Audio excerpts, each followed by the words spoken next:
જય કિસાન દોસ્તો, હું આપનો ભાઈ રાજુ કરપડા। કડદો બંધ કરાવવામાં નિષ્ફળ ગયેલી સરકાર ખેડૂતોનો અવાજ બંધ કરવાની કોશિશ કરી રહી છે। બોટાદની અંદર કડદા પ્રથા બંધ કરાવવા માટે સ્વયંભૂ જ્યારે ખેડૂતો બહાર નીકળ્યા, ગુજરાતના તમામ માર્કેટિંગ યાર્ડમાં જે ખેડૂતો લૂંટાઈ રહ્યા છે એના અવાજની ક્રાંતિની શરૂઆત બોટાદમાંથી જ્યારે થઈ, ત્યારે ખરેખર કડદો કરનારા લોકો પર કાર્યવાહી કરવાની જગ્યાએ ક્યાંક ને ક્યાંક અવાજ ઉઠાવનાર લોકો પર કાર્યવાહી થઈ। ક્યાંક ને મિત્રો અત્યારે હાલ રાજુ કરપડાને લઈને સૌથી મોટા આપણને સમાચાર મળી રહ્યા છે।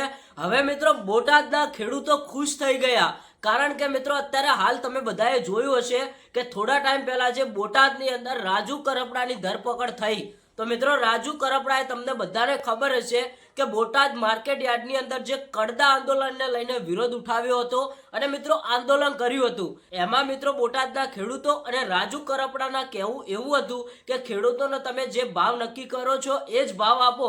પણ મિત્રો આ માર્કેટ યાર્ડની અંદર એવું નતું થતું। પહેલા ખેડૂતોનો ભાવ નક્કી કરતા અને મિત્રો ભાવ નક્કી થયા બાદ એમાંથી પાછળથી કટકી કરતા। પણ મિત્રો અત્યારે હાલ જે આંદોલન રાજુ કરપડાએ કર્યું હતું એમાં મિત્રો રાજુ કરપડાને ન્યાય મળ્યો છે અને સરકારને પણ ઝૂકવું પડ્યું છે। હવે મિત્રો બોટાદ માર્કેટ યાર્ડની અંદર આ કડદાની પ્રથા બંધ થઈ ગઈ છે। હવે ખેડૂતો સાથે અન્યાય નહીં થાય।